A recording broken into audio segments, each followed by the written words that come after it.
এই বিষয়টা আসলে দেখেন, তাহলে দায়টা কার? দায়টা কিন্তু আমাদের, কারণ আমরা তো তাকে রাজনীতিবিদ বানিয়েছি। সে তো এমনি এমনি হয় নাই, আমরা সমর্থন করছি, আমরা সমর্থন করি বলেই সে রাজনীতিবিদ হতে পেরেছে। তা না হলে সে হতে পারত না। এই রাজনীতিটা বদলাতে হবে। আপনাদের সমর্থনের জায়গা থেকে আপনারা ঠিক করবেন কে রাজনীতি করবে, কে রাজনীতি করবে না। রাজনীতিবিদ ঠিক করে দিবে না, আপনারা ঠিক করবেন। ওই যে একটা কথা যে এইবার আমার পালা, এতদিন অমুকের পালা ছিল, এই রাজনীতি শেষ করতে হবে। আমার পালা আর তার পালা এখন আর চলবে না, এই রাজনীতি শেষ করতে হবে। আমাদের অনেকে দেখবেন যে আমরা অনেকে দান খয়রাত করি। আমি একটা কার্টুন দেখেছিলাম কিছুদিন আগে, এক বাঘ এক গাধাকে আপনার ক্র্যাচ দিচ্ছে, যে সে ক্র্যাচে ভর দিয়ে হাঁটবে। ওই সে হাঁটার আগে তার পাটা সে খায় নিচ্ছে, খায়া তাকে ক্র্যাচ উপহার দিচ্ছে। তো এই ধরনের দান সদকা আমরা করি, কিন্তু এটা হয় না।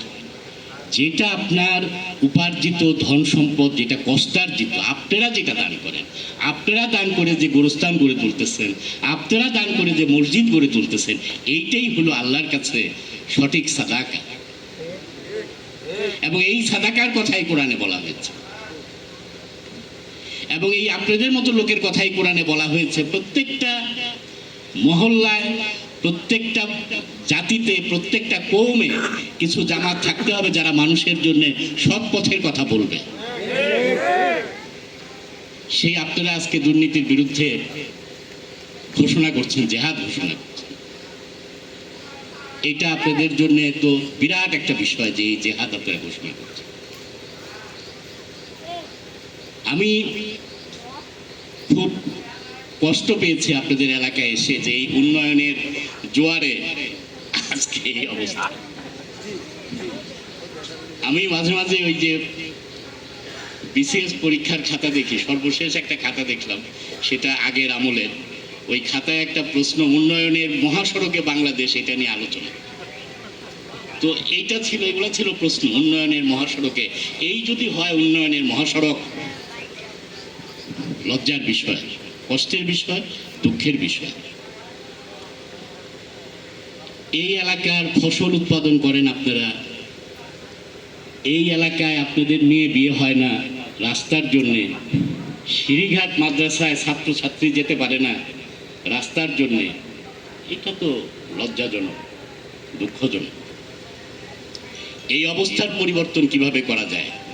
আমরা যতটুক আমাদের সম্পদ আছে, যতটুক আমাদের যোগাযোগ আছে, এইটা দিয়ে আমরা এই কাজগুলো আমরা করতে পারি।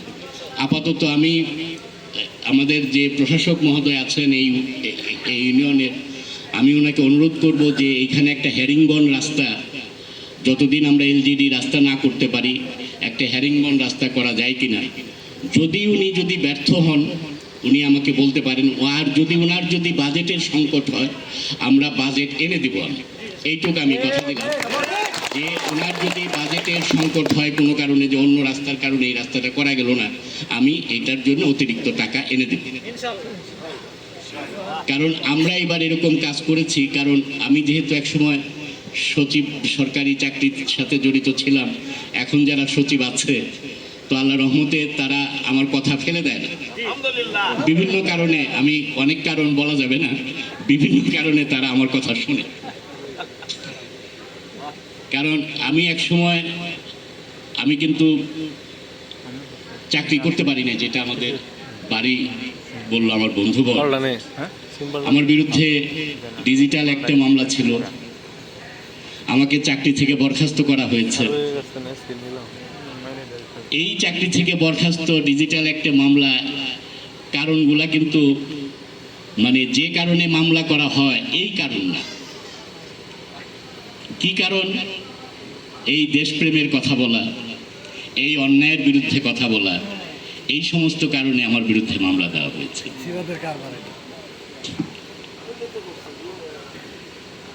তো আমরা এখানে আমি কথা বলেছি এলাকার নেতৃবৃন্দের সাথে যে এই ব্রিজটা আমরা পিআইও তালিকায় আমরা দিয়েছি। তো আমি এর মধ্যে সচিব সাহেবের সাথে কথা বললাম, এখন এই পিআইও অফিস থেকে তারা আর ব্রিজ করতে চাচ্ছে না এরকম আমাকে বললেন, আর ওই প্রজেক্টটাও শেষ হয়ে যাচ্ছে। যদি সামনে এই প্রজেক্টে এই ব্রিজটা না দেওয়া হয় তাহলে আমরা এলজিডির মাধ্যমে এই ব্রিজটা করবো ইনশাআল্লাহ, যদি আমরা সবাই একসাথে। এলজিডিতে একটা প্রজেক্ট চলমান আছে জামালপুরে, আন্ডার 100 মিটার ব্রিজ প্রকল্প।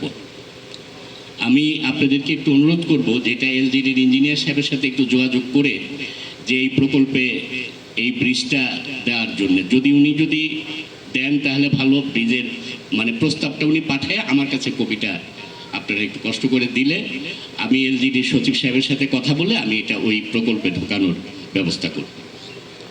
কারণ আমরা দুই দিক থেকেই চেষ্টা করি, পিআইও অফিসের মাধ্যমেও চেষ্টা করি, এলজিডির মাধ্যমেও চেষ্টা করি, কারণ এটা খুব জরুরি একটা ব্রিজ। আর আপাতত এলজিডির যদি রাস্তা আমরা এলজিডির মাধ্যমে করতে পারি, আপনারা দেখেন যে এই রাস্তার নাম্বার এবং কোনো প্রস্তাবনা গেছে কিনা। যদি না গিয়ে থাকে আমরা নতুন করে এটার প্রস্তাবনা তৈরি করব এবং আমরা প্রকল্পে ঢোকাবো। দুইটা প্রকল্প আছে, কোনো প্রকল্পে এই রাস্তাটা ঢোকানো আছে কিনা এটা একটু আপনারা একটু কষ্ট করে একটু খোঁজ নেন, এলাকাবাসীকে আমি করব, অনুরোধ করব। আর যতদিন পর্যন্ত এটা না হবে কিছু রাস্তা আছে যেটা আমাদের প্রশাসক মহোদয় করতে পারেন, হ্যারিংবন যদি করা যায়। আর যদি ওনার বাজেটে আমি এটা আগেও বলেছি যে আমি এটা